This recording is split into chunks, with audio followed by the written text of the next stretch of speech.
उहाँ यो पार्लिमेन्टको मेम्बर हो कि होइन, यो देशमा पार्लिमेन्ट छ कि छैन, हामी सबैजनाले लोकतन्त्र यो संसदको गरिमालाई हामीले जोगाइराख्नुपर्छ कि पर्दैन, कर्तव्य पुरा गर्नुपर्छ कि पर्दैन, म यो प्रश्न गर्न चाहन्छु। यदि उहाँ आफ्नो कर्तव्य पुरा गर्न सक्नुहुन्न भने उहाँले मार्ग प्रशस्त गर्दाखेरि राम्रो। हाम्रो नियमावलीको नियम 15(2) अनुसार नेपाल सरकारको नेतृत्व प्रधानमन्त्रीज्यू सदनमा आएर माननीयहरूले उठाउनुभएका सांसदज्यूहरूले उठाउनुभएका प्रश्नको उत्तर दिनुपर्ने हो या होइन, म एउटा प्रश्न राख्न चाहन्छु।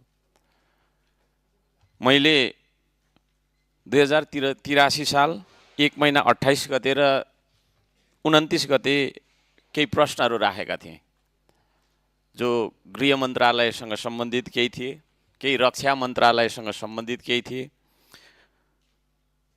केही अन्य मन्त्रालयसँग सम्बन्धित प्रश्नहरू थिए।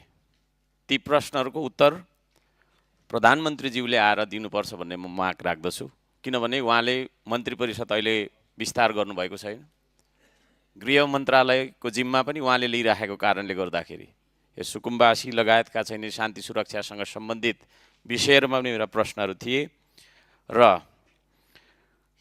सीमासँग सम्बन्धित, लिपुलेखसँग सम्बन्धित विभिन्न खालका चाहिँ प्रश्नहरू हामीले सोधेका छौँ, म लगायत अन्य सांसदज्यूहरूले। रक्षा मन्त्रालय पनि उहाँले सम्हालिराखेको कारणले गर्दाखेरि प्रधानमन्त्रीज्यू संसदमा आएर हामीले उठाएका प्रश्नको उत्तर दिनुपर्छ। हाम्रो नियमावली 15 को उपनियम 2 ले त्यो भनिरहेको छ। 28 गते राखेको प्रश्न आज गर्दाखेरि 10 दिन जति भइसक्यो। त्यो उपनियममा भनिएको कुरा के छ भने 7 दिनभित्र नेपाल सरकारका सम्बन्धित मन्त्रीले उत्तर दिनुपर्छ भन्ने हाम्रो नियमावली छ। त्यसो भएको कारणले गर्दाखेरि म प्रश्न गर्न चाहन्छु हाम्रो प्रधानमन्त्रीज्यूलाई, सभामुखज्यू मार्फत म प्रश्न गर्न चाहन्छु, उहाँ यो पार्लिमेन्टको मेम्बर हो कि होइन, यो देशमा पार्लिमेन्ट छ कि छैन, हामी सबैजनाले लोकतन्त्र यो संसदको गरिमालाई हामीले जोगाइराख्नुपर्छ कि पर्दैन, कर्तव्य पुरा गर्नुपर्छ कि पर्दैन, म यो प्रश्न गर्न चाहन्छु। यदि उहाँ आफ्नो कर्तव्य पुरा गर्न सक्नुहुन्न भने उहाँले मार्ग प्रशस्त गर्दाखेरि राम्रो।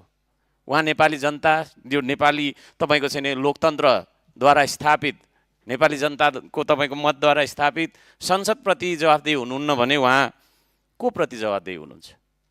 शङ्का गर्ने ठाउँ छ यहाँ। कोही न कोही प्रति त उहाँ जवाफ